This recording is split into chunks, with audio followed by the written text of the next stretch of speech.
we really appreciate you guys being here tonight. The last time I think we had you here was opening for Kings of Leon. That's right. And at the time, I don't think that you guys were aware of the issues with St. Louis and Kings of Leon. That there had been previous things before. we heard about some things. Right. Because I remember telling somebody the story, and they were like, "Oh, yeah, okay, I understand." Told us that, actually. That's what it was. It was Lux and I. We were back there talking to you guys. That's right.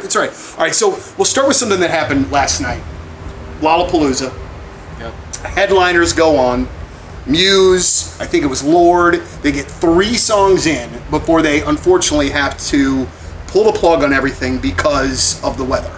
As a band, is that absolute worst case scenario because you feel so bad for the fans? It actually happened to us at Governor's Ball a couple of years ago. I don't know if it was like one of the first years they did it, but we were on stage playing, and Feist was playing across from us, and I forget. I think wasn't Kanye or someone headlining that night, or Kings of Leon, I think actually, and it was pouring rain. Water was coming down on our pedal boards. It was like water on our pedal boards, and it was just like pouring. It was lightning, and our tour manager Stu was just kind of like, "You guys need to call it. You need to call it." This was like 3 songs in. We went to like 6 or 7 because we really wanted to play. Sure. And then he's just like, "You guys, like, I'm calling it. Like, you're done. Like, get off stage now." Yeah, there's a certain moment of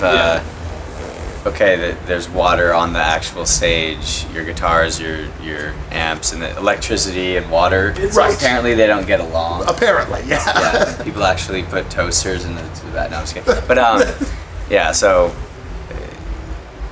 we would never want to cancel a show, but weather is something that's uncontrollable and people understand. Yes. Safety first. Yeah, I remember a couple of years ago at Lolla, I was watching Arctic Monkeys, and the heavens just opened up.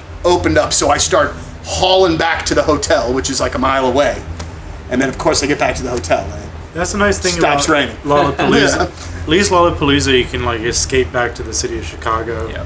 We've been at festivals in Europe, and we've had really bad torrential downpours and just shitty situations, and you're in the middle of a field somewhere. That's when it gets a little Kukkelpop, right? Kukkelpop, that was actually really bad. It was the summer of bad.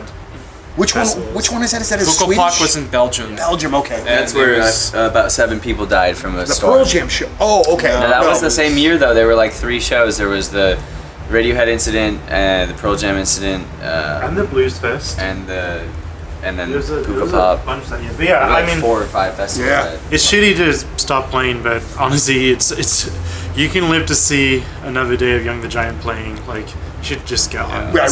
Yeah. Want everybody to get home safe. Let's talk about the tour. This is show number 3, I believe, in the tour. How familiar are you with the Cold War Kids, guys? I think there's an existing relationship already there, right? Yeah, they're OC fellas too, and we. I grew up admiring them and just Orange County for all those who didn't get that one. I did know that one. We all grew up in Southern California. There's a TV show about it. Yeah, you know what? More people call it the OC that don't live in the OC than I feel like people that are from Orange County call it Orange County more. So I wouldn't be one to change the subject. Slightly. No, you're not changing that. I wouldn't call it OC because I'm not from there. It would feel weird to me. I would call it Orange County. So I'm wrong.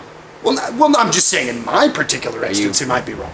But in general, now I'm starting with it. But yeah, we do know them. We grew up. I used to go to their shows at the observatory and local venues before we were even really a full-fledged unit, and then we actually used to cover some of their songs when we were first getting our feet on the ground. And yeah, they look up to them, admire them. We're getting to know them. They Pym is our workout coach on this tour, and I think he's already recruited some of the guys, so I'm sure we'll get to know them more now. I've started, for the first time in a couple of years, I've started some physical activity again, because this gentleman here took a picture of me from afar, and it looked like a baby blue tarp, not a t-shirt. So I figured, something's got to give here. Yeah, and so look after yourself. So I've started to do this.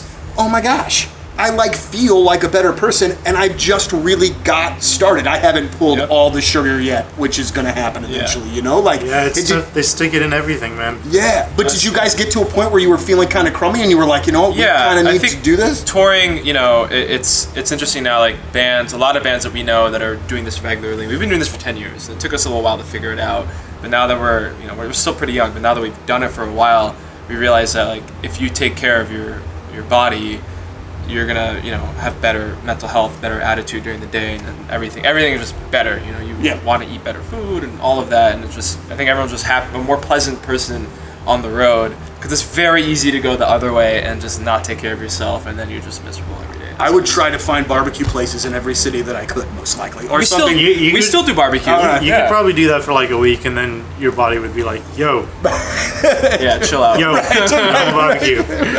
Well, we really appreciate having you guys back in town. It's crazy that you've been to St. Louis, I don't know how many times. I can't tell you how many point shows that you've played, but for whatever reason, I saw you for the first time not in St. Louis. I saw you last year at Austin City Limits. Okay. And it was such an amazing day of music, and I got completely lost watching your set. Like, I thought, and I said this to somebody, because I did a phone interview with one of you guys a bit ago, it was such an amazing job of setting the tone and making me forget that I was in this field with all of these other things going around me. Like, I was locked into what you guys were doing, and that's the way the people were around me, and I found that to be so remarkable, because it's great playing these festivals, but I mean, there are some distractions, and I would think that it would be sometimes hard for people to get people to stay locked in, I guess. You know what I mean? Like, and I just, it was in my top 5 performances of the weekend, along with local natives, and also I saw Die Antwoord for the first time, which